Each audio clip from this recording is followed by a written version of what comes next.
kita. Semoga beliau diberikan tempat yang terbaik di sisinya, dan juga kita sebagai thalabatul ilm yang mempelajari kitab beliau diberikan pemahaman yang sangat baik untuk memahami kitab ini. Ya. Ala hadina sholihah bisirril Fatihah.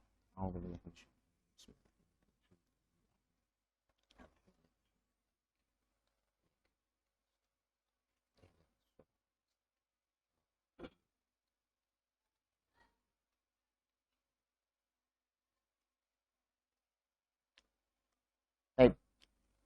Bismillahirrahmanirrahim. Saya akan mengawali kajian kita kali ini dengan perkataan Dr. Ali Jum'ah yang berkata, beliau ketika ingin memulai sebuah kitab, memulai sebuah pengajian, beliau akan berkata, natakallamu 'anil ilmi qabla an natakallam fil ilmi. Jadi, kita akan selalu berkata tentang ilmu dulu sebelum kita masuk ke dalam sebuah pembahasan ilmu. Jadi, kita akan membahas tentang sebelum kita membahas ilmu itu sendiri. Katakanlah kalau tentang ilmu ya tentang sejarahnya, bagaimana perkembangannya, atau juga bagaimana ilmu ini berjalan. Sedangkan kalau fil ilmi artinya kita sudah masuk ke masailnya, masuk kajiannya. Baik, ini memang syur sekali, natakallamu 'anil ilmi qabla an natakallama fil ilmi. Ya. Bedakan ya. Baik. Fikih ya. Kita akan bahas tentang fikih dulu. Jadi bagaimana fikih berjalan ketika di zaman Nabi, kemudian hingga berakhir pada kitab sekecil ini, gitu ya. Jadi mulai di zaman Nabi sampai berakhir di kitab sekecil ini, bagaimana perjalanannya? Kita akan simpel saja, kita akan bahas sesingkat mungkin perjalanannya. Pada masa Nabi Muhammad SAW, ya, sandaran syariat di sana adalah Al-Quran dan As-Sunnah, yang mana keduanya masih ada pada Nabi, ya, masih ada pada Nabi. Karena memang semua masdar semuanya ada pada Nabi. Ya, tidak ada masdar selain Nabi. Dan Nabi memiliki masdar yaitu Al-Quran dan As-Sunnah. Gitu. Artinya apa yang dikatakan dari Nabi dari Allah itu disebut dengan al-matlu. Ya, yang matlu disebut dengan Al-Quran. Yang ghair matlu atau yang tidak ditelahkan oleh Allah kepada Nabi disebut dengan As-Sunnah. Nah, ketika sandaran fikih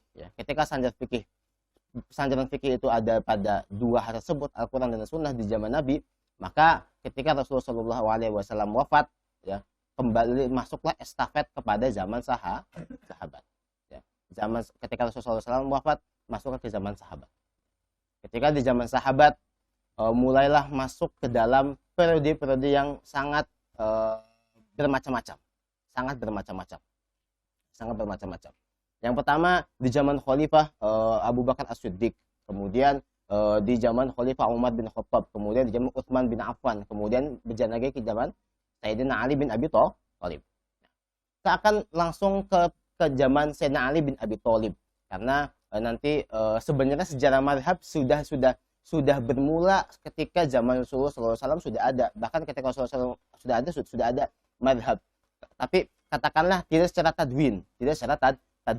Apa sih mazhab? Mazhab kan artinya orang yang berpergi untuk berpaling untuk menyanyikan pendapat kepadanya.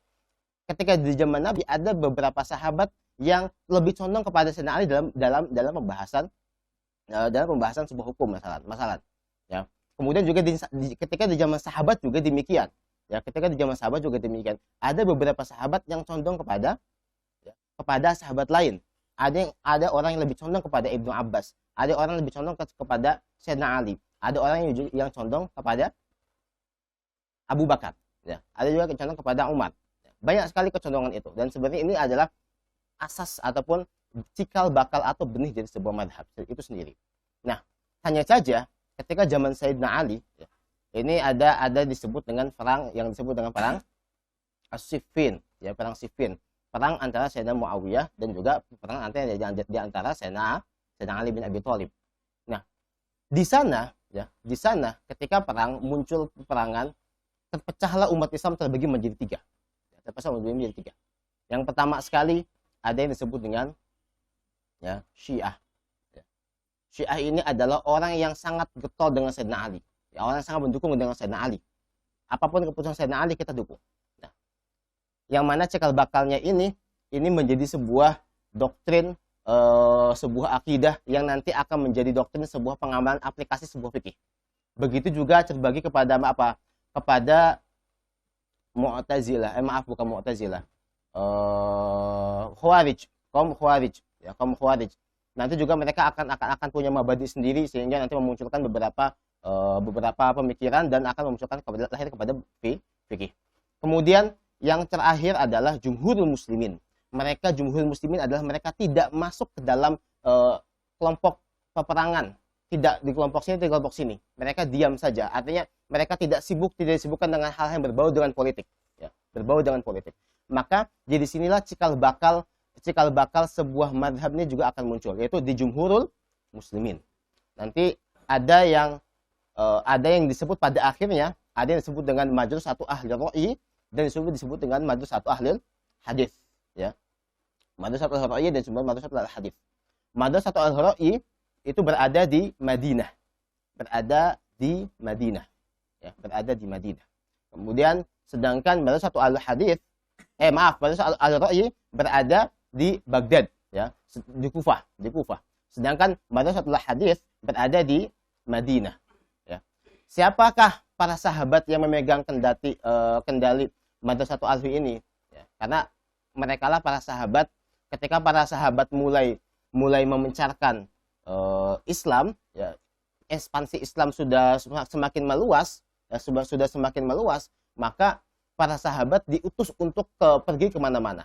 Di antaranya yang paling besar adalah di Kufah, ya, karena memang di sana negaranya besar dan memang baru saja ditaklukkan di zaman Sayyidina Umar. Maka diutuslah para sahabat, di antaranya Ibnu Mas'ud. Kemudian juga, tetapi Sayyidina Umar tidak mengizinkan para sahabatnya untuk pergi. Sayyidah Aisyah tetap ada di sana. Kemudian juga Abdullah bin Abbas juga masih di sana, ya, masih di Madinah. Sedangkan sisanya pada pergi ke negara-negara lain.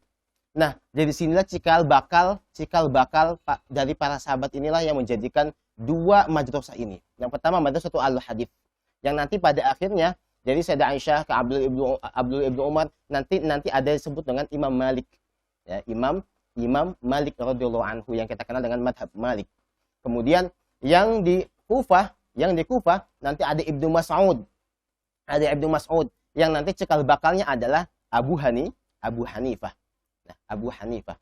Terus bagaimana dengan Imam Ahmad bin Hanbal, dengan Asy-Syafi'i rahimahullah? Kita akan bahas coba perjalanan Imam Syafi'i, kemudian kita akan pertemukan dengan Imam Ahmad bin Hanbal. Bagaimana ketemu dengan Ahmad bin Hanbal? Karena kita sedang membahas tentang mazhab Asy-Syafi'i, maka dari sinilah kita akan bahas Imam Asy-Syafi'i radhiyallahu anhu. Ya, radhiyallahu anhu. Imam Syafi'i lahir di tahun 150 Hijriah, di mana tahun itu adalah wafatnya Abu Hanifah. Ya, wafatnya Abu Hanifah. Ya. Imam Syafi'i lahir di Gaza. Ya, lahir di Gaza. Bukan Giza, ya. Gaza. Ya, Gaza Palestina. Ketika umur 2 tahun, beliau dipindahkan ke Mekah oleh ibunya. Bapaknya sudah lama wafat ketika beliau berumur sekian bulan, ya, bapaknya wafat. Kemudian tinggal sendirian dengan ibunya. Jadi sinilah ibunya membawa ke Mekah, ke kampung halaman aslinya, karena beliau orang Quraisy, ya, beliau orang Quraisy asli, keturunan Quraisy. Nasabnya bertemu dengan Abdul Manaf, ya, nasabnya Imam Syafi'i bertemu dengan Abdul Manaf. Kemudian beliau belajar di suku yang disebut dengan suku Hudzail. Ya, suku Hudzail ini adalah suku yang paling murni bahasa Arabnya pada zaman itu. Masih bagus sekali. Karena bahasa, kalau seandainya ingin bahasanya fusha dan murni dan fasuhanya itu sangat bagus, maka silakan ke suku-suku lain. Maka Imam Syafi'i dibawa ke suku Hudzail. Ya, menghafal Quran di sana, kemudian juga lisannya bagus sekali. Bahkan dikatakan orang yang paling lisannya tuh bagus sekali pada zamannya. Sampai Imam Malik ketika mendengarkan Imam Syafi'i membacakan Muwatta kepada Imam Malik sangat takjub karena fasahatul lisannya sangat kuat. Karena memang beliau yatakharraj min suku Hudzail. Nah, kemudian beliau belajar di Mekkah bersama guru yang disebut dengan Muslim Khalid Al-Janji. Ini guru fikihnya Imam Syafi'i. Hebatnya beliau, pada umur 15 tahun beliau sudah diizinkan untuk berfatwa. Ya, kalau kita nggak tahu ya 15 tahun tuh mana gitu ya. 15 tahun Imam Syafi'i diizinkan untuk berfatwa, ya. Menduduki sebuah majelis untuk berfatwa, gitu ya. Kemudian ketika itu, setelah beliau diizinkan untuk berfatwa, kemudian beliau mendengar bahwa di Madinah ya, ada seorang alim besar, ya, beliau memiliki kitab asahul kitab ba'da kitabillah. Apa itu? Al-Muwatta. Ketika itu ya, saat itu. Kalau di zaman setelah ketika Muwatta ada Sahih Bukhari. Nah, karena pada zaman itu kitab yang asahul kitab setelah kitabillah apa? Al-Muwatta. Maka Imam Syafi'i langsung tertarik dengan itu. Datanglah beliau ketika Imam Syafi'i yang masih muda dengan umur 15 tahun datang ke Madinah. Datang ke Madinah. Datang ke Madinah. Nah, ketika beliau datang ke Madinah, beliau tidak punya kitab Muwatta itu. Akan tapi beliau mau menyalin kitabnya, dan karena kecerdasannya beliau, di antara kecerdasan beliau adalah beliau sangat sekali hebat dalam menghafal. Maka dalam perjalanan ke Madinah, 9 hari perjalanan ke Madinah, beliau sambil menghafalkan kitab Muwatta dan semuanya hafal. Semuanya hafal. Beliau tidak punya kitabnya, beliau salin. Tidak punya kitab. Katakanlah Asy-Syafi'i asya yatiman wa asya miskinan. Saya katakan demikian. Asya yatiman wa asya miskinan. Beliau yatim dan juga miskin. Ya, miskin. Ya. Tidak punya kitab sehingga beliau harus menulis, kemudian dihafalkan. Di masa 9 hari itu beliau hafal Muwatta. Ini kecerdasan Imam Syafi'i di sini. Kemudian beliau datang ke Al-Madinah. Kemudian disinilah banyak sekali permasalahan di sana, tidak boleh masuk karena kamu masih kecil. Sedangkan majlisnya Imam Malik orang-orang besar. Majlisnya Imam Malik orang-orang besar. Tidak ada yang masuk ke sana kecuali memang orang-orang besar. Bahkan anaknya khalifah itu mereka didatangkan untuk ke majlis Imam Malik. Bukan Imam Maliknya yang datang ke khalifah, akan tapi anak khalifahnya datang ke Imam Malik. Ya, Imam Malik. Saking haibahnya beliau. Singkat cerita, ketika beliau ketemu dengan Imam Malik dan karena memaksa kepada katakanlah penjaganya segala macam gitu ya, akhirnya beliau membacakan kitab Muwatta di depan Imam Malik. Ya. Ketika dibacakan, Imam Malik sangat takjub. Ya. Dan ini kata-kata Imam Malik yang sangat berpengaruh kepada Imam Syafi'i. Ya walad, inna fi qalbika nurun, fala tutfi'hu bil ma'asi. Wahai anak kecil, ya walad, ya walad, beliau juga bukan ya fata, ya walad, masih kecil 12 tahun. Sesungguhnya di hatimu itu ada inna fi qalbika nurun, wala tutfi'hu bil ma'asi. Sesungguhnya di hatimu itu ada cahaya, jangan kau matikan dengan maksiat. Nah, jadi sini Imam Syafi'i tersentuh dan meyakini bahwasanya Imam Malik itu adalah guru yang sangat bagus sekali untuk dimulazamahin. Akhirnya beliau mulazamah dengan Imam Malik selama 18 tahun. 18 tahun sampai beliau wafat. Ketika beliau wafat, beliau bebas berpergian, katakanlah mencari ilmu lagi, haus dengan ilmu lagi. Seperti saya singgung, Imam Syafi'i asya yatiman wa asya miskinan. Selayaknya kita sebagai anak muda ingin membahagiakan orang tua, apalagi orang tuanya hanya satu, yaitu ibunya. Ibunya. Imam Syafi'i bukan melamar. Ada tawaran ke Yaman. sebagai qadhi. Ya, sebagai qadhi. Akhirnya beliau menduduki jabatan qadhi di Yaman. Ya. Kemudian selang beberapa tahun beliau sambil di qadhi itu ada sekali di Yaman itu ada yang namanya imam mustahid, yang namanya Imam Al-Auza'i. Nah, pertama Imam Syafi'i belajar kepada Imam Malik, menguasai semua madhab Malik. Kemudian Imam Syafi'i datang ke Yaman tujuannya menjadi qadhi plus juga belajar ilmu kepada murid-muridnya Imam Auza'i. Ya, datang di sana menjadi qadhi. Datang kemudian setelah itu beliau terkena fitnah.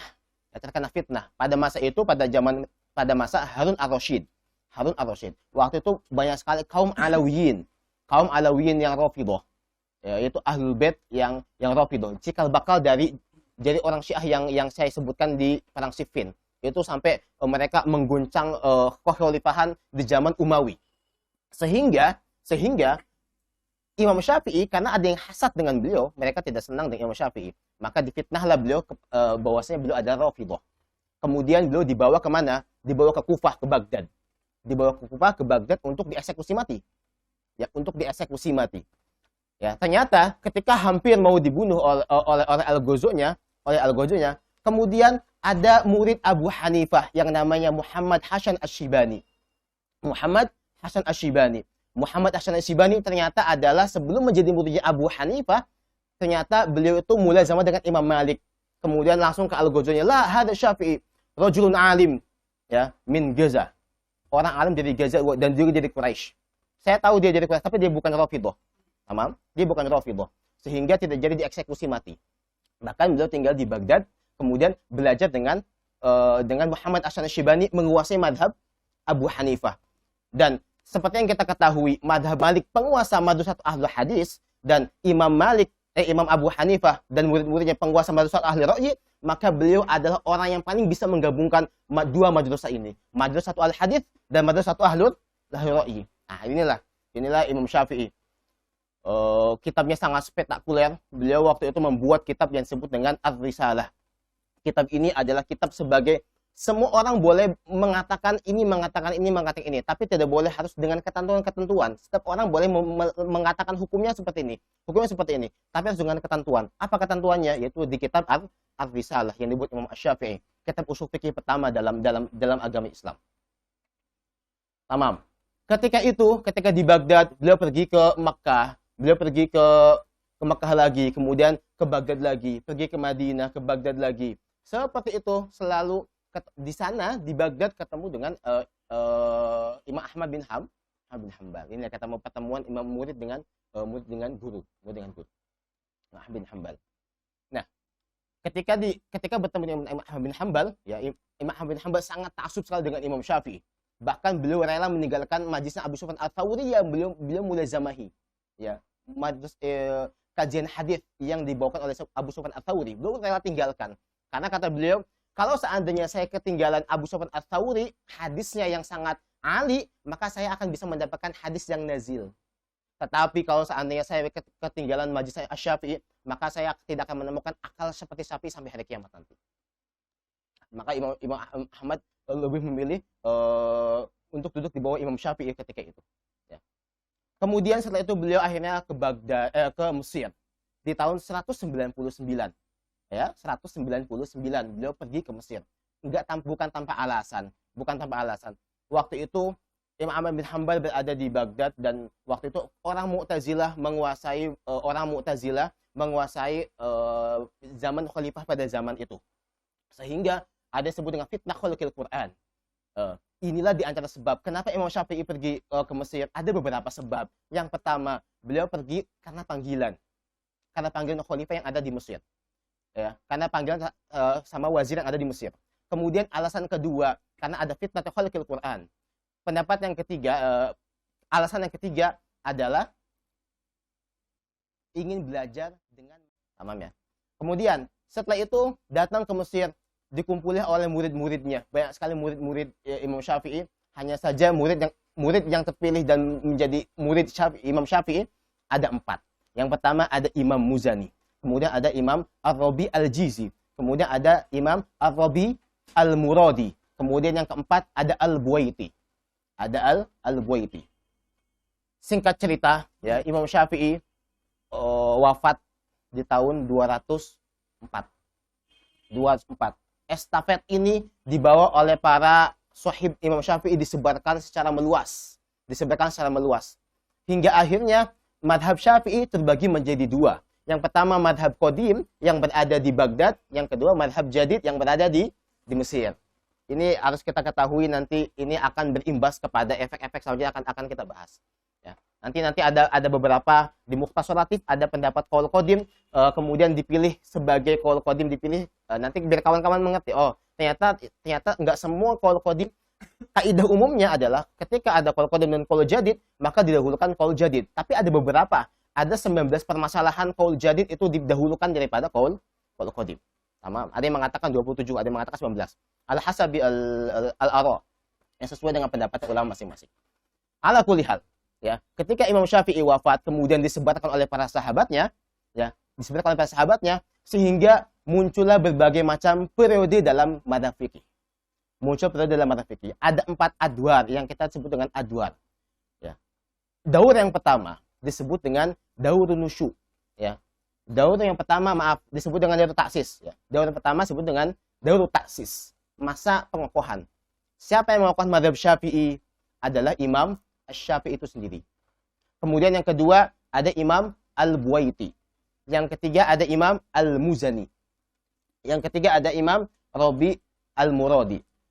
Kemudian di periode yang kedua ada yang disebut dengan Daurul Intishar, ya, masa penyebaran. Nah, masa penyebaran ini dimulai dengan adanya madrasatu, ya, thariqatu Iraqiyin dan thariqatu Khurasaniyin. Ya, saya singkat saja ya, sebenarnya ini kepanjangan soalnya. Thariqatu Khurasaniyin dan thariqatu Iraqiyin. Ya. Khurasaniyin dan Iraqiyin.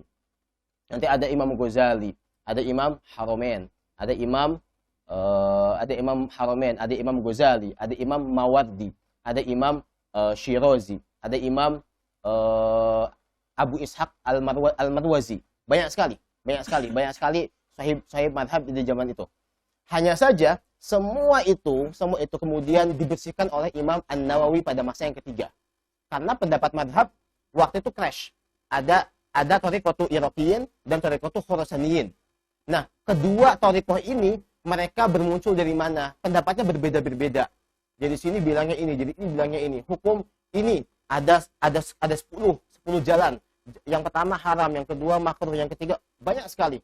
Saking banyaknya sehingga nggak bisa dikumpulkan. Sehingga muncullah dua imam yang sangat jalil, dua imam sangat mulia, yang sangat cerdas dalam mengumpulkan nas-nas madhab, dikumpulkan qaul-qaul mu'tamad menurut Imam Syafi'i dan qaul-qaul mu'tamad menurut kaidah yang dibangun oleh Imam Syafi'i dalam kitab Ar-Risalah.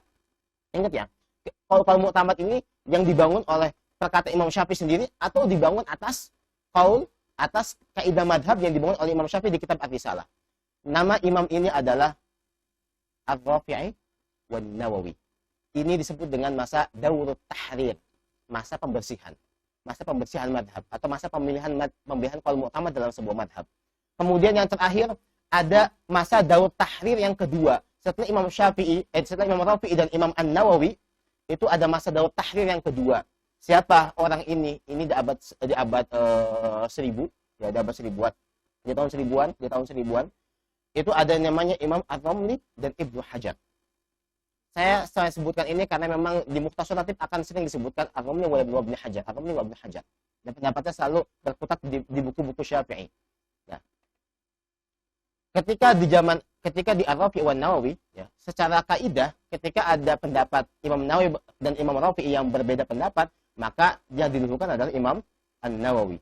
Hanya saja kalau sudah di tahrir yang kedua antara Imam Nawawi dan Imam Rafi'i, Ibnu Hajar dan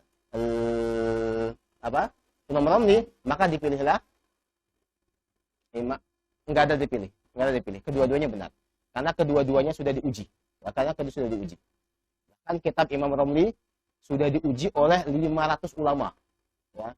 Kitabnya Imam Ramli namanya Nihayatul Muhtaj itu diuji sama 500 para ulama. 500 para ulama dan kitabnya sahih. Sehingga tidak bisa ditarjih. Ya, keduanya. Begitu juga Ibnu Hajar, kitabnya Tuhfatul Muhtaj itu luar biasa sekali. Ya, luar biasa sekali. Maka ujung nanti pembelajaran kita dalam kitab Syafi'i, ya, adalah di antara ujungnya adalah Tuhfatul Muhtaj dan Nihayatul Muhtaj. Kemudian boleh ditambahkan lagi untuk ke kitab-kitab selanjutnya. Ya, kitabnya Imam Ghazali, kitabnya Imam Mawardi, kitabnya Imam setelah belajar ujungnya kitabnya Imam Ar-Rafi'i, Imam Ibnu Hajar dan Imam Ramli. Boleh kitab-kitab ke atasnya. Oke, tamam. Itu sedikit sejarah tentang mazhab Asy-Syafi'i dari mulai Rasulullah hingga zaman Imam Ar-Rafi'i dan Imam Ibnu Hajar dan Imam Ar-Ramli. Ya. Jadi kitab Tuhfatul Muhtaj, dan lainnya, para ulama membuat mukhtasar kecil. Di antaranya adalah Syekh Abdullah bin Abdurrahman Ba'fadil Al-Hadrami yang wafat 918, ya, setelah wafatnya Imam As-Suyuti 911. Nah, dibuatlah, ya, kitab namanya, beliau punya kitab disebut dengan Al-Muqaddimah Al-Hadramiyah. Ya, Muqaddimah Hadramiyah.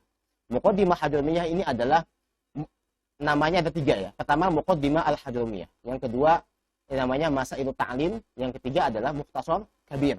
Mukhtasar Kabir ini adalah mukhtasar dari mana? Mukhtasar dari Minhajut Thalibin. Ya, mukhtasar dari Minhajut Thalibin. Ini adalah mukhtasar dari Minhajut Thalibin. Hanya saja pembahasannya rubul ibadat.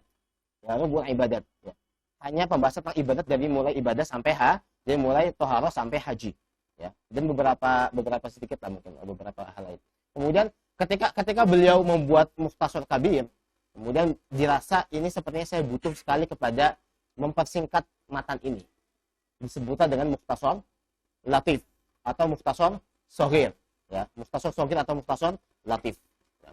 Ini kitab ini dikarang oleh beliau memang sengaja untuk pemula dalam belajar fikih, ya, belajar fikih.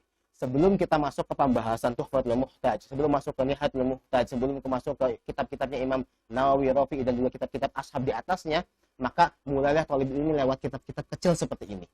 Karena permasalahannya sama saja, kitab-kitab besar sama saja, cuma memang agak jelimet gitu ya. Sama saja cuma nanti agak jelimet gitu ya. Sama saja cuma agak jelimet sedikit. Gitu. Maka kalau pondasi dasarnya kuat dalam memahami mazhab Syafi'i lewat kitab-kitab seperti ini, maka ahsan sekali, bagus sekali. Baik. Naftah Alkitab. Kita mulai ya. Baik, bismillahirrahmanirrahim. Khutbatul Kitab.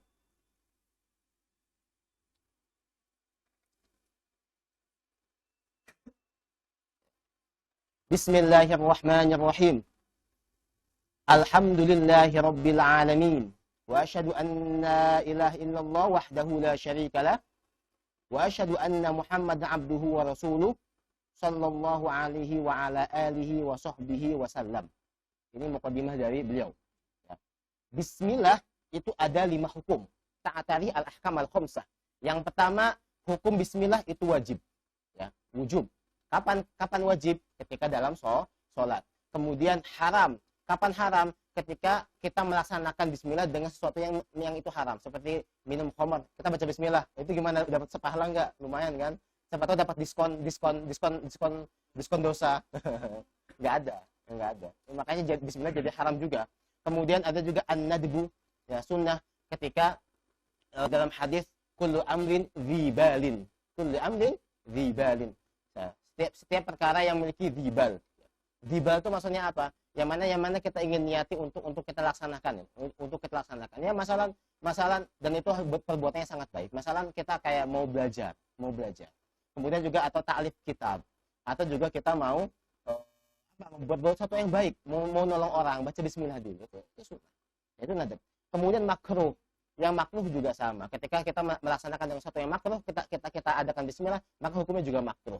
Ya, kemudian ada ibahah, ya, ibahah boleh. Kita misal mindahin barang, ya, dari sini ke sini baca bismillah, bismillahirrahmanirrahim. Mau melangkah bismillahirrahmanirrahim, mau pergi ke bismillahirrahmanirrahim. Itu mau mubah ibah. Kemudian kata-kata, ya, wasahbihi. Kata-kata wasahbihi. Ini adalah sahabat, ya.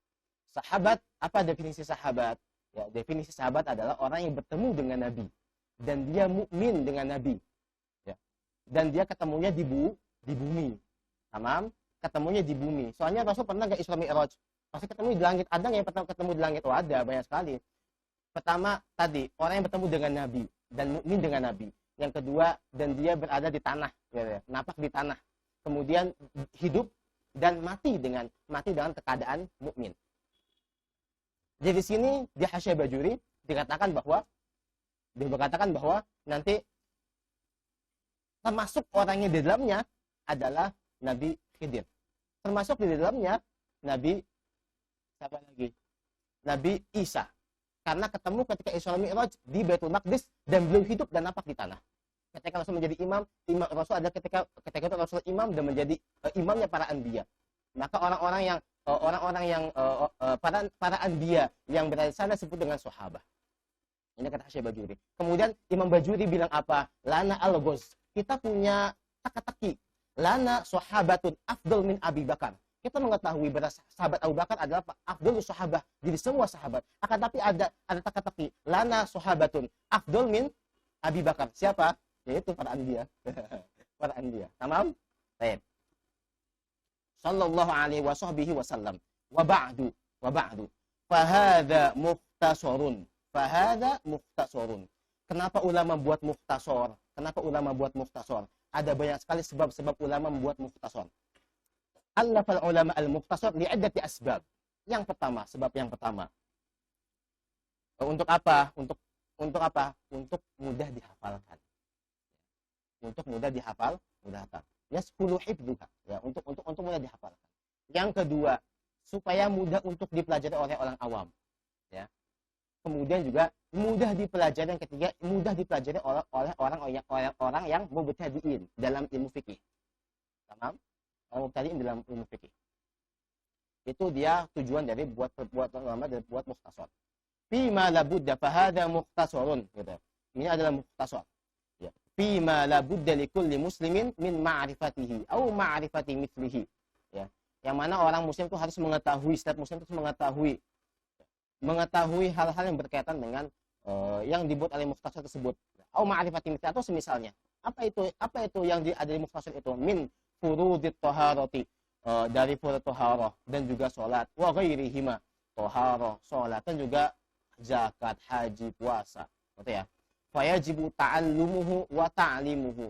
Maka wajib mempelajarinya dan juga mengajarinya. Ya. Kenapa wajib mengajari dan mempelajarinya? Karena ini adalah sifat orang-orang rabbani. Sifat orang-orang rabbani. Sifat thalabah ar-rabbani adalah dia yang mengajarkan, dia yang mempelajari dan juga mengajarkan. Dalam Al-Qur'an disebutkan walakin kunu rabbaniyina bima kuntum tu'allimunal kitaba wa bima kuntum tadrusun. Nah, itu dia. Ini adalah sifat-sifat yang rabbani. Maka kalau seandainya kita ingin menjadi hamba yang rabbani, di antara wasilahnya adalah dengan kita belajar dan juga dengan kita mengajar.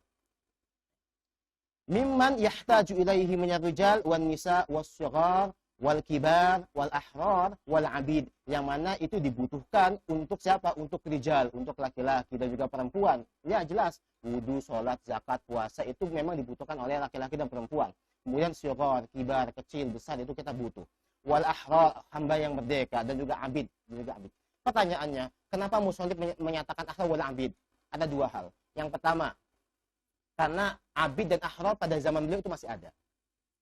918 itu masih dapat tidak ahrar? Masih ada. Alasan yang kedua, kalau kita zaman sekarang, kenapa kita masih mempelajari buku-buku fikih kitab abid? Karena ya pendapat qadiyah ya. Fikih muasyarah ya. Itu dibangun lewat apa? Dibangun lewat ahkamil abid. Maka kita butuh dikiaskan. Biasanya nanti misal ada hukum namanya hukum misalnya ijazah mutahabbi tamlik masalah ini masalah contohnya. Nanti hukum-hukumnya dibangun lewat itu, dibangun lewat ahkamul abid, kiasannya. Jadi dikiaskan lewat ahkamul abid. Beberapa fikih-fikih kontemporer itu dibangun lewat ahkamul abid karena masih disebutkan dalam kitab syar'i al-ahkam wal abid. Dan juga kita masih mempelajari ahkam dan juga abid. Hukum-hukum abid ya. Kenapa? Karena pendapat muasirin ya, fikih-fikih muasirin dibangun lewat ahkamil abid. Sebagian fikih muasirah dibangun lewat ahkamil abid. Karena kita butuh, maka ulama masih mempelajarinya hingga saat ini. Artinya jangan diremehkan. Atau misalnya ada orang-orang yang katakanlah apa sih gitu. Ini kok sedangkan hukumnya tidak ada sekarang. Kenapa masih dibahas di hukum fikih? Nggak bisa kayak gitu. Karena emang dibutuhkan dalam beberapa kasus kontemporer.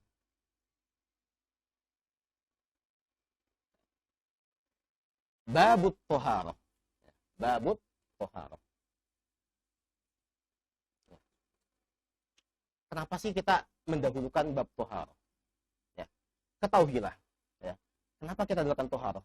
Bahwa fikih itu mencakup empat hal. Yang pertama fiqhul ibadah. Yang kedua fiqhul muamalah. Yang ketiga fiqhul munakahah. Yang keempat fiqhul jinayah. Ala hadza tartib. Seperti ini. Oke? Ala hadza tartib. Kemudian kenapa para ulama mendahulukan dari empat ini, malah mendahulukan bab fiqhul ibadah? Kenapa? Karena dua alasan.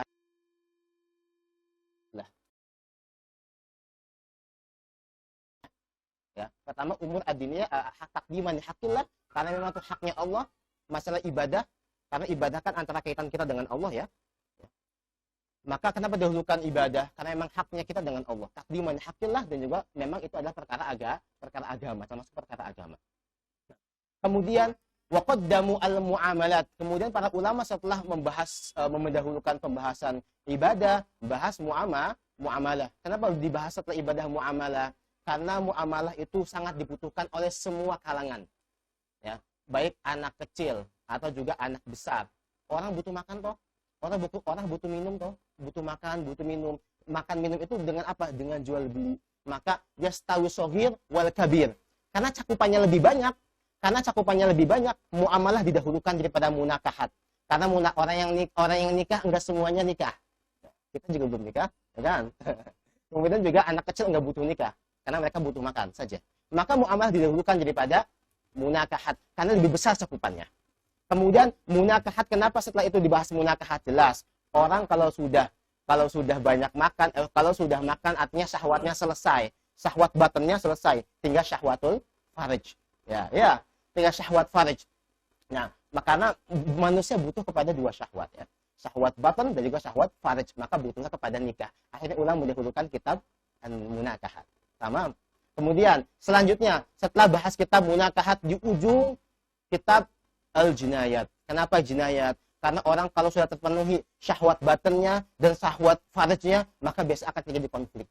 Ya, terjadi konflik, konflik pembunuhan atau juga konflik apa segala macam dalam sebuah daerah, hal-hal seperti itu. Ya. Kemudian di ujung nanti para ulama biasa menjadikan pembahasan ar-raqabah, itqul raqabah. Untuk apa membahas itqul raqabah? Tafaulan, ya, supaya para ulama tafaulan, supaya ngikutin gitu. Karena orang yang memberikan itqul raqabah, semoga para ulama menciptakan kitab itu juga terlepas dari api neraka. Gitu ya. Kemudian dalam bab ibadat, gitu ya. Kemudian dalam bab ibadat dirapihkan pembahasannya. Tadi sudah kita tahu ibadat, muamalat, kenapa ini. Kemudian kita dalam bab ibadat kita rapihkan sesuai dengan hadis Nabi. Bunyal Islamu ala khamsin, syahadati an la ilaha illallah. Yang pertama salat, kemudian zakat, kemudian puasa atau juga puasa zakat, puasa, kemudian haji. Empat saja. Sedangkan bab syahadah itu dipisahkan dengan kitab tauhid, ya, dengan pembahasan ilmu tauhid dipisahkan. Maka ada 4 saja. Maka disebutnya fikih ini mukhtasaratif rub'ul ibadat. Kenapa? Karena memang 4 pembahasan saja. Ya, 4 pembahasan saja. Jadi bab salat sampai bab haji. Bab haji. Kemudian setelah itu para fuqaha mendahulukan salat karena memang salatlah yang paling didahulukan. Ya, karena salatnya yang paling didahulukan. Kemudian kenapa para ulama mendahulukan kitabnya thaharah?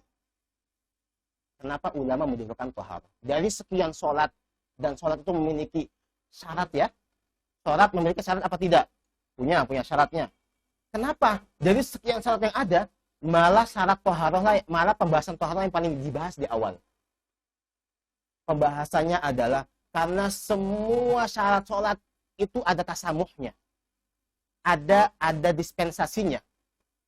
Kecuali thaharah. Maka tidak didahulukan. Karena saking khawatirnya. Orang kalau seandainya sholat sebelum, di antara syarat sholat adalah duhul waqt. Kalau seandainya orang misalnya sholat jam 11, dia bangun tidur, wudu, bangun sholat, ternyata masih jam 11. Sholatnya sah apa enggak? Sah. Jadi apa? Jadi sunnah. Ya udah mutlak. Jadi sunnah. Ya udah. Sholatnya sah. Gitu. Ditasamu apa tidak? Ditasamu. Baik. Istiqbalu kiblah.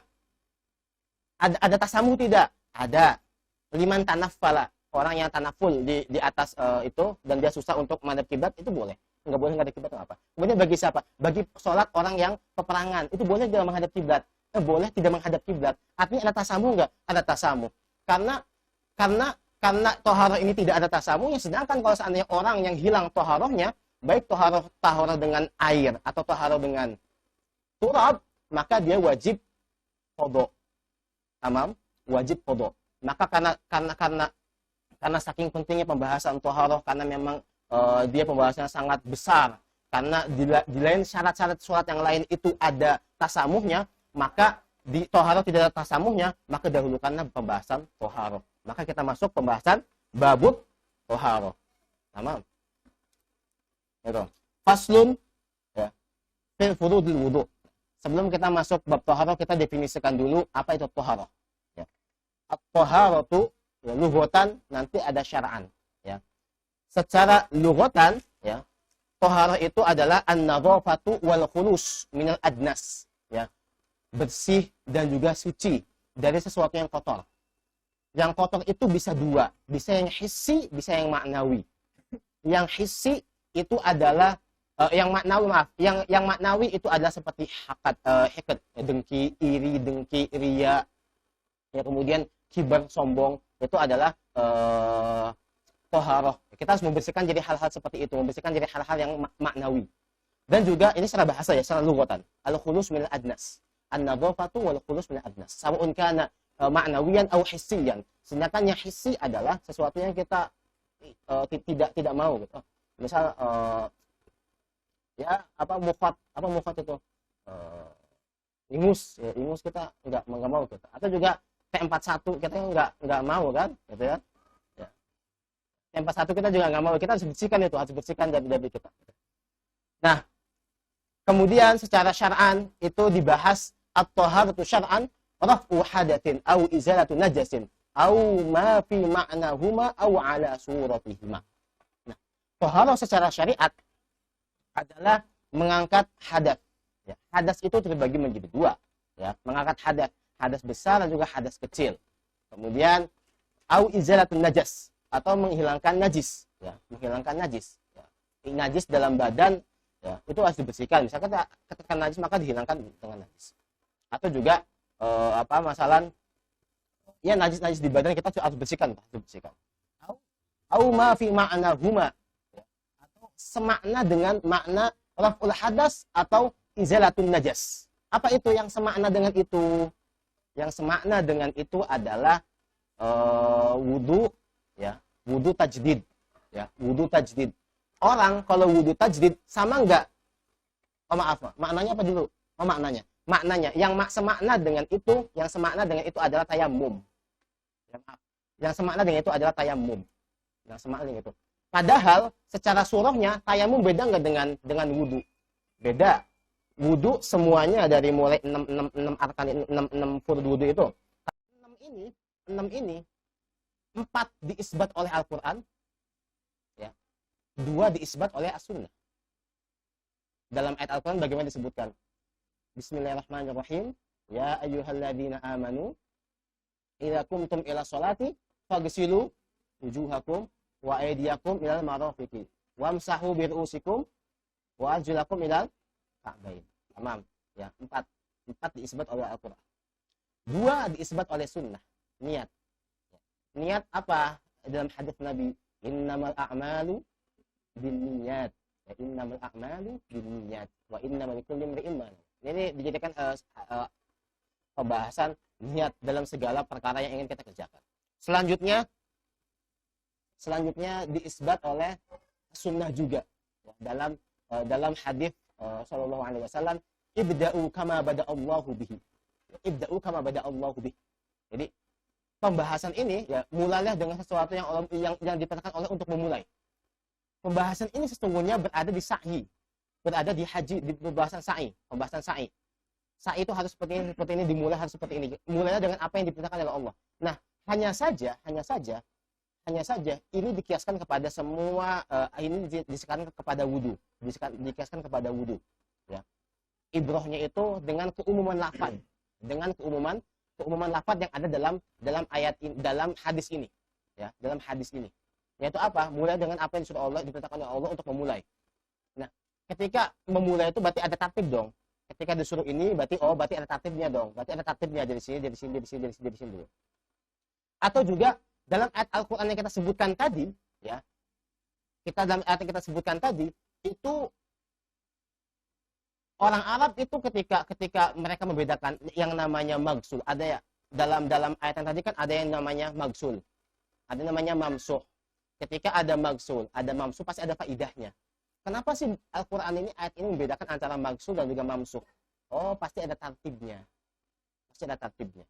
Maka bisa kita konklusikan khusus tartib ada dua pengisbatan. Yang pertama isbat dengan sunnah dan juga akal. Ya, akal mafhum lewat ayat-ayat Al-Qur'an yang di atas. Gitu ya. Al-awwalu an-niyatu. Al-awwalu an-niyatu. Yang paling pertama adalah niat. Ya, yang paling pertama adalah niat. Niat secara bahasa qasdu syai' muqtarinan bil fi'li. Ya, qasdu syai', ya, maaf, secara lughatan al-qasdu, ya, al-qasdu saja. Sedangkan secara syar'an qasdu syai' muqtarinan bil fi'li. Qasdu syai' muqtarinan bil fi'li. Menyengajakan diri, ya, menyengajakan diri atau yang berniat. Ya. Muqtarinan bil fi'li, niatnya itu berbarengan dengan apa yang dia kerjakan. Itu disebut dengan niat. Sedangkan kalau seandainya niat dulu, dia meniatkan dulu tapi kerjanya terakhiran, disebut dengan azam. Disebut dengan azam. Seperti puasa. Maka kata para ulama, puasa itu bukan niat tapi azam. Tapi azam qoma yaqumu niyah. Qoma yaqumu maqaman niyah. Ya. Al azmu yaqumu maqaman an-niyah. Jadi niat puasa itu niat atau bukan? Kata para ulama, azam. Al-azmu yaqumu maqama an-niyah. Kenapa? Karena dia layak tarin bil fi'li. Karena dia qasdul fi'li, qasdul fi'li tapi layak tarin. Ya, tidak layak tarin. Dia meniat cuma tidak layak tarin dengan fi'al.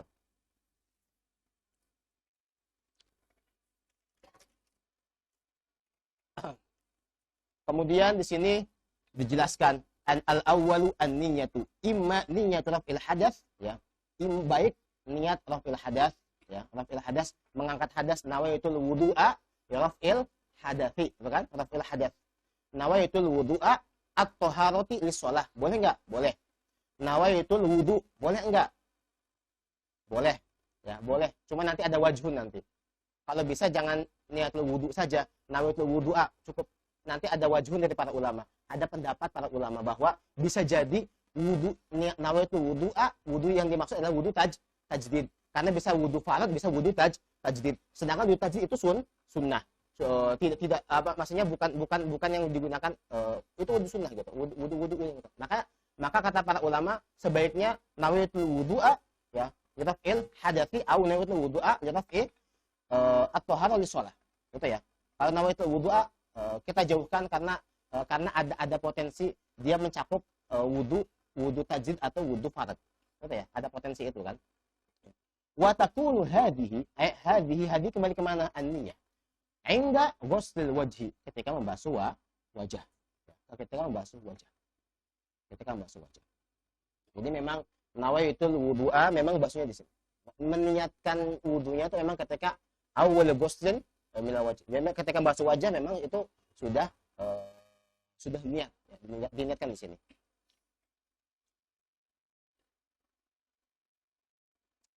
Yang kedua, ya, maaf ada yang ketinggalan ya. Ini kita tulis di situ ahkamun niyah. Nanti ahkamun niyah ini akan kita bawa sampai kemana-mana. Di antara syarat niat, di antaranya adalah al-Islam. Selalu orang kafir kenapa nggak wajib zakat? Karena mereka orang kafir, gitu ya. Karena mereka orang kafir, gitu. Dan tidak karena mereka orang kafir dan butuh sekali kepada niat. Sedangkan zakat itu butuh niat. Dan syarat niat adalah Islam. Nah, maka akan sedikit kita bahas pembahasan ahkamun niyah.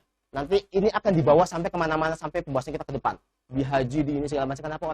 Kenapa di haji kita nggak wajib? Kenapa orang kafir nggak wajib haji? Karena maka penting sekali kita mengetahui.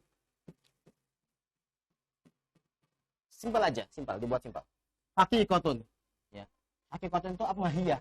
Definisi. Apa definisinya tadi? Definisinya al-qasdu. Ya, lugotan, wa syar'an qasdul fi'li, ya, muqtarinan, ya, qasdu syai' muqtarinan bil fi'li. Maaf, qasdu syai' muqtarinan bil fi'li. Kemudian hukumnya apa? Al-wujubu ghaliban, ya. Ya, al-wujubu ghaliban.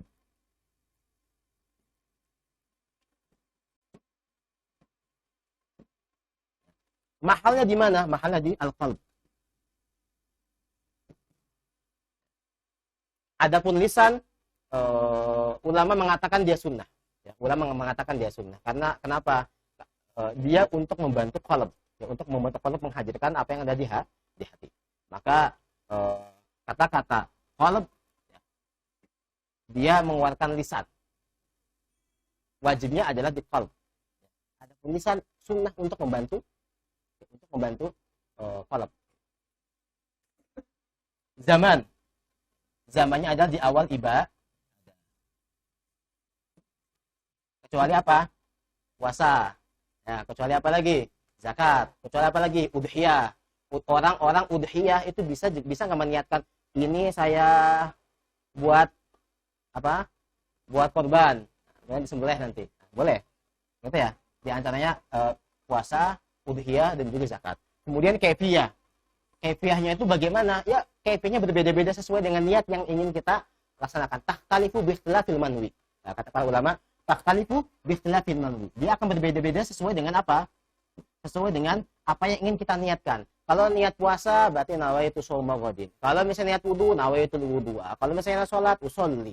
Ya, berbeda-beda takhtalifu bi ikhtilafil manwi.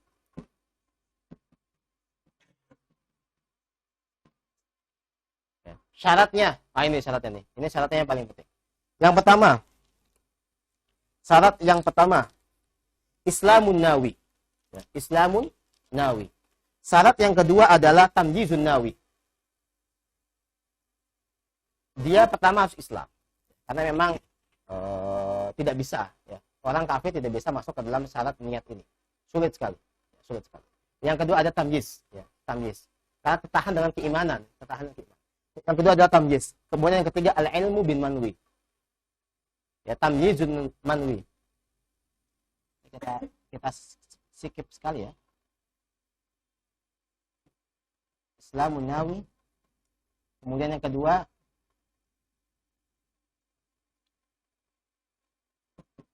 tamyizul nawi.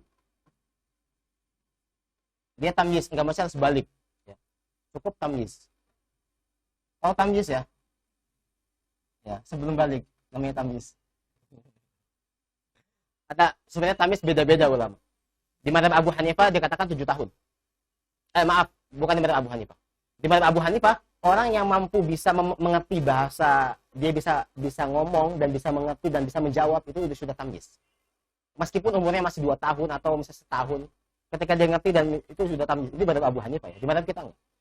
Dia bisa membedakan mana tangan kanan, mana tangan kiri. Bisa ini ya, bisa pakai baju sendiri atau juga bisa makan, bisa minum sendiri, itu disebut tamyiz. Ada juga yang mengatakan kata para ulama tamyiz itu 7 tahun. Ya, ada juga yang mengatakan 7 tahun. Beda-beda. Ada pun hal dia tidak sampai derajat balik. Kemudian selanjutnya ada al-ilmu bil manwi.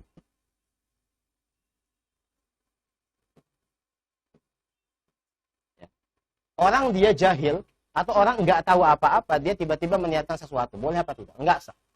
Enggak sah. Dia nggak tahu, saya baca aja terus kemudian buat apa ya nggak tahu, yang nggak sah. Ya, nggak tahu. Dia jahil terhadap apa yang dia baca, nggak tahu. Maka dia tidak sah. Kemudian juga ada yang namanya al-jazm.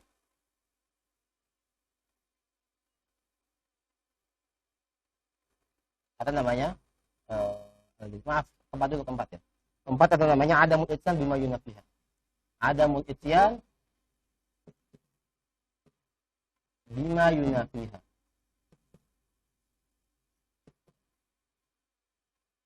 Tidak boleh kita mendatangkan sesuatu. Sesuatu itu malah menafikan niat itu. Tidak boleh. Ya, tidak boleh kita mendatangkan sesuatu yang menafikan niat itu. Kemudian yang kelima, apa namanya al-jazm. Yang keenam, ada namanya an yakuna ibadah.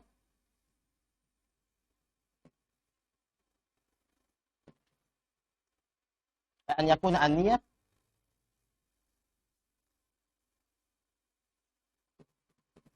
aslan al-ibadah.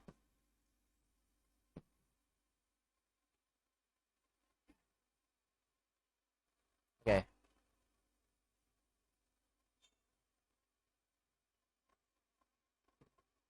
Udah mulai ke azab. Hah? Hah?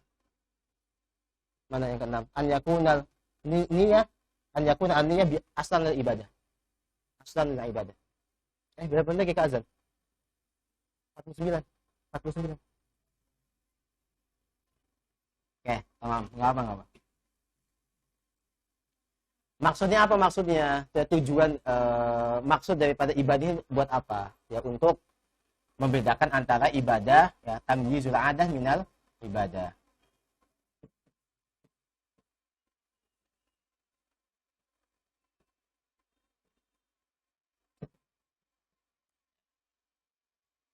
Kemudian juga tamyizul ibadah mal ibadah, membedakan ibadah-ibadah yang lain. Lain untuk membedakan antara adah dan juga ibadah. Juga membedakan ibadah-ibadah lain. Misal, jadi tujuan dari niat adalah untuk membedakan adah dari ibadah.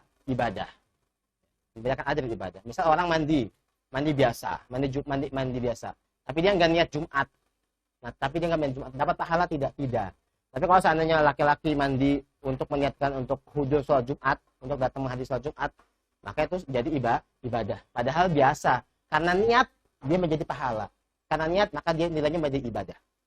Kemudian juga tamyiz al-ibadah bainal ibadah. Ya. Untuk membedakan ibadah-ibadah lain juga. Karena nanti ada ibadah yang sunnah, ada ibadah yang wajib. Ada juga ibadah dia nazar sifatnya. Maka diniatkannya beda-beda dan macam-macam. Itu ahkamun niyah. Nah, yang ingin saya soroti adalah di Islamin Nawawi dan juga tamyiz. Nanti ada beberapa hal yang akan kita bahas ini. Ke depan akan kita butuhkan pembahasan ini ke depannya. Islamun Nawawi, tamyizun Nawawi. Al-ilmu bil Nawawi juga akan kita bahas, akan kita butuhkan. Sudah ya. Atsani ghusl wajhi jami'ihi sya'ran wa basharan illa batin al-lihya al-kathifah wal 'aridaini al-kathifaini. Ya. Di situ juga udah ada pembagiannya di sana. Nanti syu'ur atau rambut-rambut dalam rambut dalam wajah, ya. Rambut dalam wajah nanti terbagi jadi dua.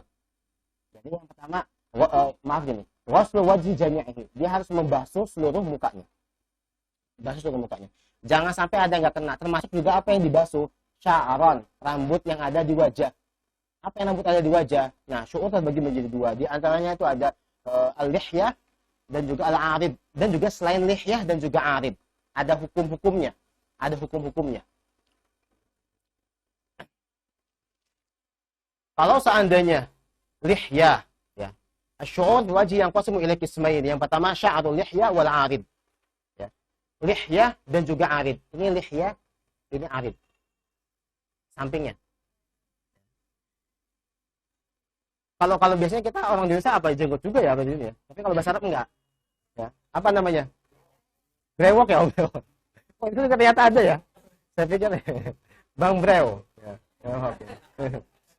Brewok. Ya. Makanya Bang Brew itu asli daripada brewok ya. Bang Brew, Bangsan. Saya baru paham. Namanya brewok gini ya. Ini namanya jenggot ya. Jenggot sih namanya al-arid. Nanti sya'rul lihyah terbagi menjadi ada sya'rul lihyah wal arid. Kadza wa kadza. Tamam? Nanti khusus kedua ini beda. Sedangkan sisanya nanti kita akan lihat. Kalau seandainya sya'ar dua lihyah dan aridnya ini ya, itu adalah kafif, tebal, ya tebal. Ini usul laki-laki. Usul laki-laki ya, laki-laki. Saya bahas laki-laki dulu. Kalau tebal, nanti kita bahas perempuan. Kalau misalnya tebal, maka dia wajib ghuslu dhahiruhu faqat. Kalau tebal, maka silakan basuh ininya adalah cukup diginikan saja. Kalau tebal ya. Gimana cukup ya? Ya kalau tebal maka cukup dibasuh saja. Ada yang tahu si Abdul Izzuddin enggak? Tahu si Abdul Izzuddin? Oh ya. Nah itu tuh ini udah kafif itu. Udah pasti kafif itu. Udah kelihatan sama sekali. Dobitnya apa dobitnya? Bagaimana ketentuan tebal dan tipis? Ketentuan tebal dan tipis adalah ketika kita mukhatabah, fi majlis takhatub kita bisa melihat ininya, bisa melihat kulitnya. Bisa kelihatan kulitnya. Kayak saya gini kira-kira tebal apa tipis? Tipis. Karena kelihatan fi majlis takhatub kelihatan basyarahnya. Maka bagaimana? Maka dia wajib ghuslu dhahiruhu batinu. wajib membasuh dohirnya juga batinnya kalau khafif. Tapi kalau seandainya kafif, maka cukup dohirnya saja. Ini untuk laki-laki.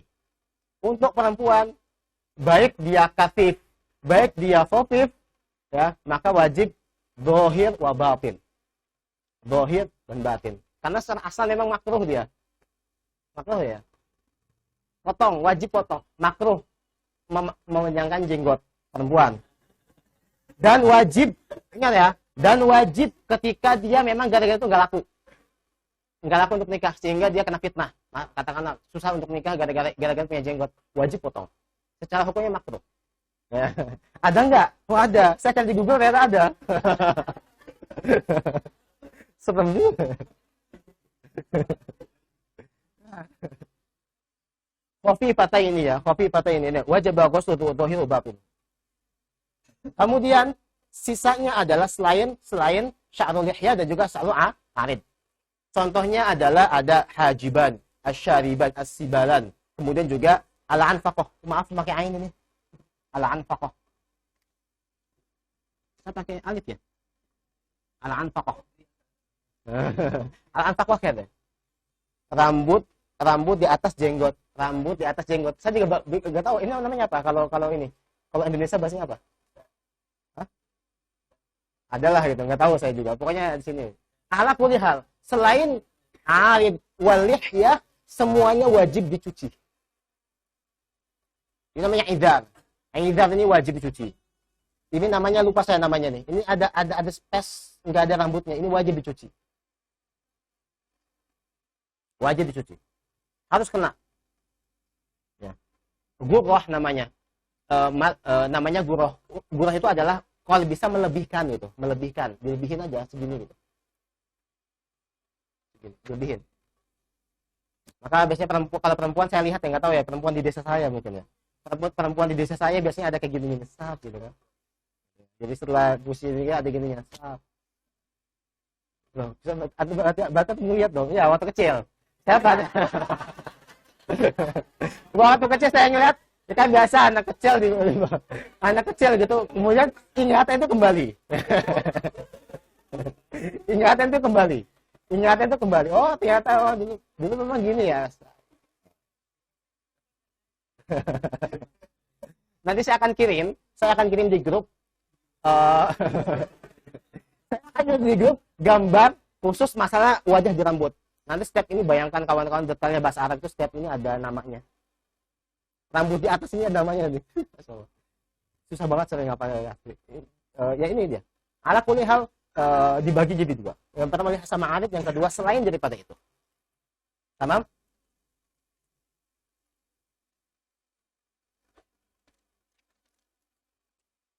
Lanjut yang ketiga, ghusl yadaini ma'al mirfaqaini, membasuh dua tangan minal mirfaqaini, ma'al mirfaqaini, bersama dua mirfaqnya. Sampai sini, sampai mirfaq. Ma'al mirfaqaini, bersamaan dengan dua mirfaqnya tersebut. Gimana kalau seandainya tangannya putus? Ya, tangannya putus. Ya, tangannya putus enggak ada, ya. Tangannya putus enggak ada gitu. Cuma segini doang. Ya udah cuci ininya. Bisa segini putusnya, ya udah cuci segini. Gimana kalau seandainya ini putus? Ya udah cuci ini aja. Cuci buat li ajli. Apa li ajli itu? Formalitas. bahasa ininya keluar ya.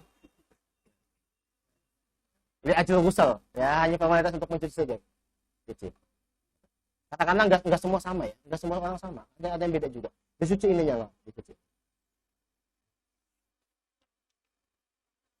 Aduh, ada yang ketinggalan oh enggak benar. Belum ketinggalan. Yang keempat, mashu syai'in min basyaratir ra'si aw sya'rihi walau ba'da sya'ratin. Ya, membasuh sebagian dari basyaratir ra'si atau sya'ar. Boleh membasuhnya kulit kepala atau juga sya'arnya atau juga rambutnya.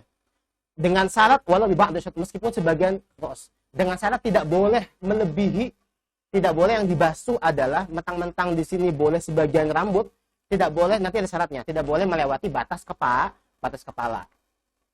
Misal rambut perempuan di sini gitu kan, segini kan. Malas wudunya di sini aja, dingin. Dingin. Udah kayak Rapunzel, ya kan? Rambut kayak Rapunzel malah di ujungnya aja gitu. Ujungnya aja malas di sini. Dingin. Nah, itu enggak boleh, enggak sah. Kenapa? Karena dia yakhruj an haddi ra'si. Ya, syaratnya adalah la yakhruj an haddi ra'si, nggak boleh keluar daripada batasan kepala. Kemudian ada orang Afrika misalnya, misalnya rambutnya kayak Paul, tau Paul nggak? Tekken, gini kan, sap, rambutnya gini, dia giniin, sap gitu kan, kepala ini aja lah gitu. Kira-kira sah apa enggak? Enggak sah. Kenapa? Yakhruj an haddi ra's. Karena udah kalau saya dilurusin, gini. Kalau saya dilurusin, meskipun dia ada di atas kepala, ya, tapi ketika di madda, ketika dijulurkan, maka dia akan ke sini, maka dia sesungguhnya dia membasuh yang di bawah juga. Ala kulli hal, jangan keluar dari hadd ra's. Maka bagaimana? Apakah dia harus dibasah? Yang diinginkan adalah wusulul balal. Yang diinginkan adalah wusulul balal. Boleh kayak gini aja, tak, enggak usah digini-giniin. Cukup gini aja. Nah, cukup dipegang, udah, yang penting balal, yang penting basah. Yang diinginkan yang maksud dari adalah wusulul balal. Tidak mesti harus dicuci, enggak usah. Nah, apalagi di pondok tuh bisa dicuci gini. Boleh enggak? Boleh. Cuman ya hemat air lah. Karena kayak kita disuruh untuk hemat air dalam berwudu. Kemudian yang kelima, ghuslu rijlaihi ma'al ka'bain, ya, membasuh dua kaki bersama dengan ka'bain, ya, dengan ka'ab artinya mata kaki, ya, sampai situ. Dicuci sampai situ, ya, sampai situ. Kemudian dicuci sampai situ, dan kemudian yang keenam adalah tartib. Yang keenam adalah tartib. Harus dimulai dari memang tartib dari awal sampai akhir. Ada pembahasan yang tidak butuh kepada tartib. Ada orang wudu tidak butuh kepada tartib. Apa contohnya yang tidak butuh kepada tartib? Orang tenggelam, menyelam. Misal ada kolam. Dia menyelam. Sekadar dia mendapatkan tartib, sudah sih sebenarnya ada dua pendapat khilaf ulama. Ala kulli hal, pendapat orang mengatakan tartib itu ketika kita mengatakan tartib mengeluarkan orang yang menenggelamkan dirinya ke dalam kolam. Karena orang menenggelamkan diri ke dalam kolam sambil niat wudu itu sah apa tidak jawabannya? Jawabannya sah. Karena dia sudah membasahi semua seluruh tubuhnya. Tartib apa tidak tartib? Tidak tartib. Ya, tidak tartib. Masa harus kepala dulu kemudian kaki? Kan bingung, kasihan. Pasti dari kaki dulu kan, dari kaki kemudian nyelam. Ya, tartib apa tidak tartib? Tidak tartib, tapi boleh apa tidak? Sah enggak wudunya? Sah. Sunanul wudu banyak sekali sunnah wudu ini. Ya, sunnah wudu ini banyak sekali. Saya mungkin jelaskan sedikit ya buat buat basuh kaki ya. Ini Imam Syafi'i itu adalah kata Sayyidah Nafisah orang yang paling sangat bagus sekali wudunya. Sayyidah Nafisah menyanjungi Imam Syafi'i ketika di Mesir. Sayyidah Nafisah sangat menyanjungi Imam Syafi'i bahwa Imam Syafi'i itu paling bagus sekali wudunya. Wudu di mazhab kita ya, ini dengan menggunakan nas-nas yang ada sampai kepada Imam Syafi'i dan juga dijelaskan kepada Rasulullah menggunakan teks-teks hadis seperti ini cara membasuh kaki ya. Tangan kanan digunakan untuk membasuh kaki kiri, tangan kiri digunakan untuk membasuh kaki kanan. Gunakan ini untuk menyela-nyela, maaf ya ini gosok begini kan. Terus dari mulai khinsir sampai ini. Jadi mulai khinsir ar-rijl sampai jempol kaki. Jempol kaki. Gini, start 1 2 begini. Diucap-ucap. Kayfiyah ini ada di Kifatul Akhyar nanti. Di Kifatul Akhyar disebutkan bagaimana cara. Seperti itu. Itu yang paling bagus, Jangan usap-usap doang, jangan usap-usap udah selesai gitu.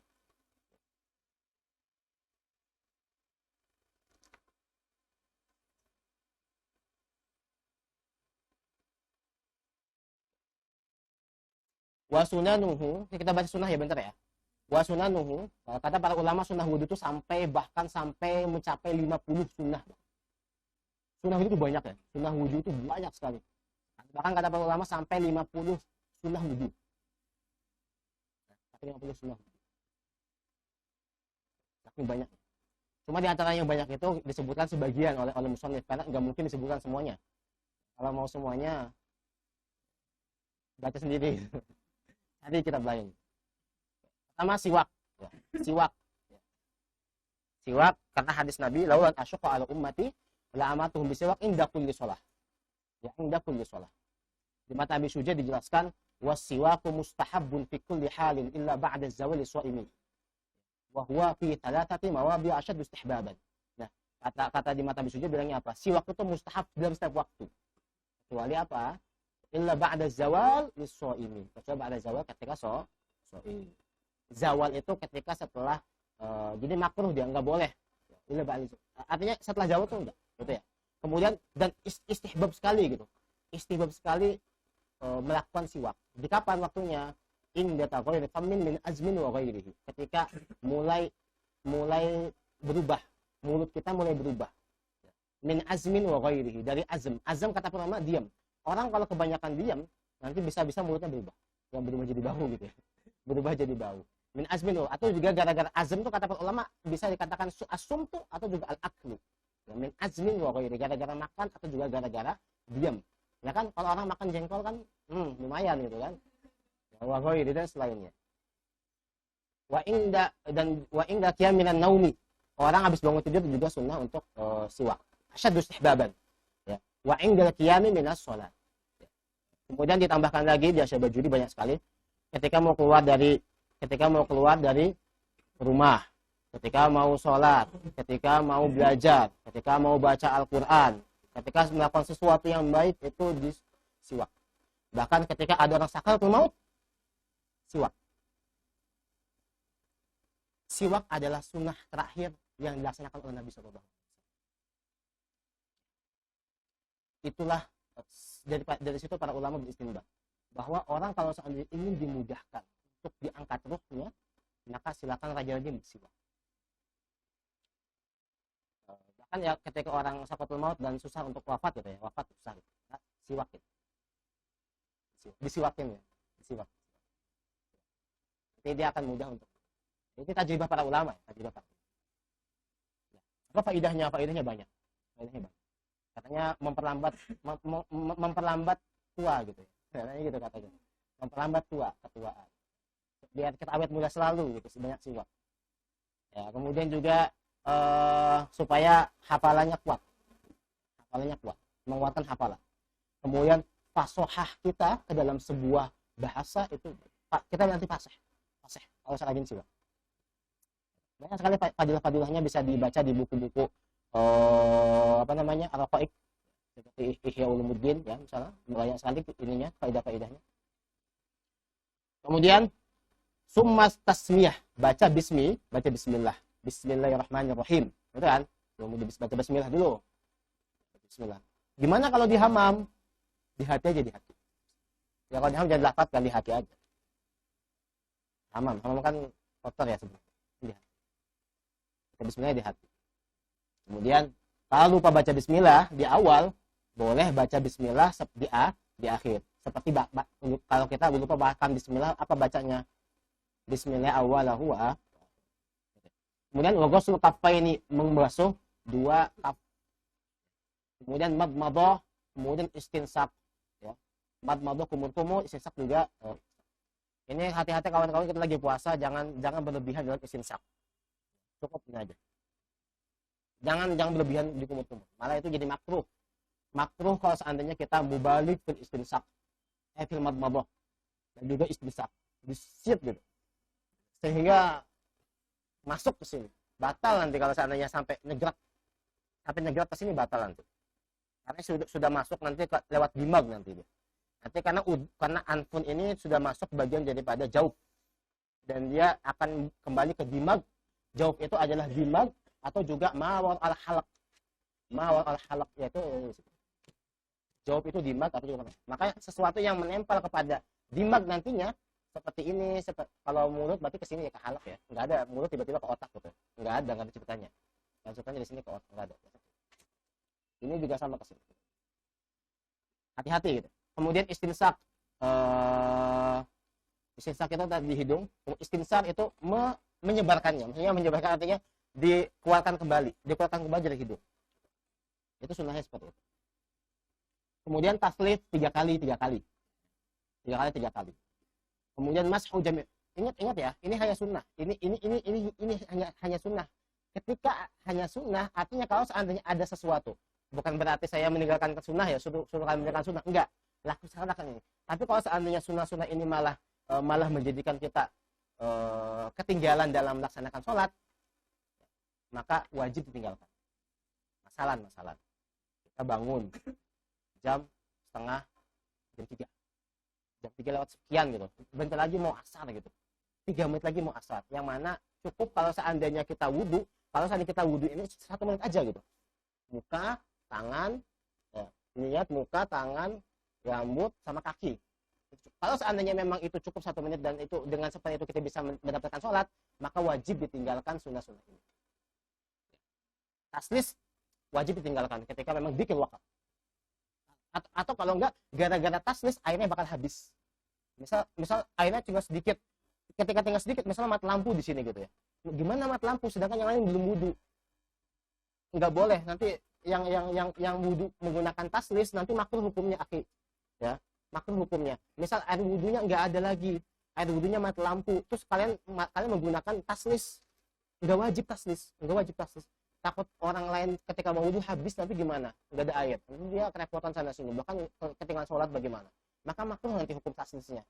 Makruh hukum taslisnya ketika dia malah menghabiskan gara-gara airnya habis. Gitu ya. Wa mashu jami'i ra'si, dan basuh seluruhnya. Membasuh jami'i ra'si ini sunnah muakkad. Kenapa sunnah muakkad? Khilafan li Imam Malik. Karena beliau Imam Malik wa Ahmad bin Hanbal. Karena mereka mewajibkan jami'i ra'si. Ya, semua kepala. Jadi madhab Malik itu gitu. Jadi di madhab Malik itu gitu. Jadi segini. Harus kayak gini aja. Harus basah. Nah, coba kawan-kawan kalau punya madhab Maliki, temannya cekatin wudhunya. Saya senang banget mati madhab lain. Saya senang banget memperhatikan madhab lain. Karena juga saya punya kasus dengan berbagai macam aliran ini ya, madhab ya. Saya pernah punya kasus dengan madhab Hanafi. Pernah singgungan langsung karena kita beda itikad. Coba perhatikan. Nanti beda itu wudhunya mereka wajib ini. Makanya khuruj minal khilaf al-khuruj minal khilaf mustahab. Kita punya kaidah al-khuruj minal khilaf mustahab. Ini khilaf dari Imam Malik. Tsummal udhunan wasimakain. Ya, kemudian udhun dan juga simakain. Sebenarnya ini. Ini telinganya. Simakain. Kemudian tahlil lihya al-kathah, membasuh lihya yang kathah. Ya, dibasuh lihya kathah, ditahlil. Sunnahnya ditahlil meskipun tebal tapi digini-gini. Digini-giniin. Kalau misalnya dia kathah, ya kayak jenggotnya yang saya katakan jenggotnya Dumbledore ya. Kok Dumbledore enggak? Nah, Dumbledore kan jenggotnya panjang, yang gurunya Harry Potter itu kan panjang dia. Kalau seandainya masuk Islam dia wajib gini, sunnah dia gini. Wa takhlilul asabi, dan juga membasuh mengusap-usap ini, menyela-nyela tangan juga. Wa tatwilul ghurrah. Ghurrah itu ismun lima la yatimmu al-wajib illa bihi fil wajhi. Ya, sesuatu yang tidak mungkin bisa dilaksanakan kecuali itu, maka dia wajib, dan tapi di wajah. Jadi katakanlah kalau membasuh muka memang harus sampai segini, membutuhkan ini, maka ini jadi wajib. Oke, tamam? Kalau seandainya membasuh wajah untuk sampai segini membutuhkan membasuh ini juga, maka basuh ini juga wajib. Paham nggak? Itu di wajah. Tapi nanti jatuhnya sunnah. Wa tahjil, kalau tahjil di kaki. Ismun lima yatimu al-wajib illa bihi fil rijli. Nanti kita disunahkan untuk membasuhnya sampai sini. Bahkan kalau dulu kita waktu kecil sampai paha kan.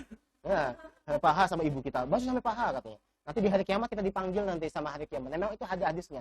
Inna ummati yud'auna yaumal qiyamati asad ghurratun muhajjilin min asaril wudu. Faman satu aminkum an yutila ghurratahu wa tahjilahu falyaf'al. Ini hadisnya begitu. Nanti memang kita ketika di hari kiamat nanti memang dipanggil dan memang nanti bercahaya. Tuh, Ustaz serem banget sih bercahaya gitu ya. Ini dong bercahaya, enggak. Nanti semuanya bercahaya gara-gara wudu. Wal mualah, dan juga mualah menjadi sunnah muakkad. Kenapa? Karena di mazhab Hambali mewajibkan mualah. Imam menjadi sunnah muakkad karena di mazhab Hambali menjadikan mualah. Kemudian tapi mualah wajib bagi orang yang salisul baul, bagi orang yang punya daimul hadas. orang punya penyakit kentut terus. Saya punya penyakit ya, tanpa disadari saya kentut sendiri gitu. Terus saja daimul hadath, daimul tafsu namanya. Kalau salisu tafsu. Jadi salis itu ada banyak. Berkelanjutan dalam salis itu ada banyak. Ada salisul mani, ada salisul baul, ada salisul tafsu. Ada banyak sekali. Ada banyak sekali penyakit seperti itu. Nah, orang yang punya penyakit seperti itu atau seandainya kawan-kawan punya penyakit salisul baul, maka apa? Maka mualat itu wajib. Mualat itu wajib. Dan nanti niatnya juga nanti beda. Niatnya juga niatnya beda. Maka itu wudu al-istibahatus shalah nanti. Karena dia sesungguhnya nanti, misal kalaupun dia keluar, maaf ya, kalau misalnya dia pas sholat dia keluar, sah nggak sholatnya? Sah, dia darurah. Maka dia nawaitul wudu al-istibahatus shalah, untuk membolehkan sholat itu. Karena dia darurah. Maka orang yang punya daimul hadath, maka dia wajib mualat. Sesungguhnya mualat itu bagi orang biasa itu sunnah. Tapi kalau misalnya kawan-kawan suatu saat misalnya harus mau ya, atau juga siapapun yang punya nanti penyakit daimul hadath, maka boleh, maka wajib mualah. Tarkul isti'anah fi sobbi, ya, meninggalkan bantuan untuk disob, untuk dituangin. Tolong tuangin ya. Nanti saya gaji ini gitu. Sultan sekali Anda. Gitu. Kalau enggak, tolong tuangin gitu. Karena saya lebih tua jadi kamu. Tolong tuangin. Itu makruh, ya. Wa tarku tanshif bi khirqatin, ya. Meninggalkan tanshif. Apa tanshif? Ya, dielap ininya. Enggak usah dielap. Ini kawan-kawan biasanya suka ada kalau kedingin, apalagi musim dingin ya. Dielap, kalau jangan. Nanti air wudu kita itu jadi saksi di akhirat nanti. Insyaallah. Maka saya ingin berwasiat kepada kawan-kawan, ya. Basahilah wajah kalian dengan air wudu. Karena dia akan jadi saksi nanti di akhirat ketika setiap pisakan air wudu itu akan jadi saksi bagi kita. Maka jangan dielap pakai ini, pakai handuk, nanti enggak jadi bersaksi nanti. Karena dihapus, dielap. Nah, wallahu alam bisawab. Kita cukupkan sampai sini saja. Nanti pembahasan selanjutnya akan kita bahas. Maaf ini terlalu lama, nanti ke depan insyaallah kita akan mulai lebih cepat, dan juga mungkin saya mau ganti hari, ya. Ganti hari dan ditambahkan. Ganti hari dan ditambahkan nanti. Hari apa yang kawan-kawan bisa? Saya request mungkin hari Kamis jangan. Kamis gimana Kamis? Ya, jawabannya Kamis ya. Maksudnya ganti. Kalau pengajian nggak ada kan gimana ya? Kalau enggak, oke deh, boleh. Jumat sama Kamis. Kamis sama Jumat. Oke, Kamis sama Jumat. Cuma nanti mau minta tambahan waktu.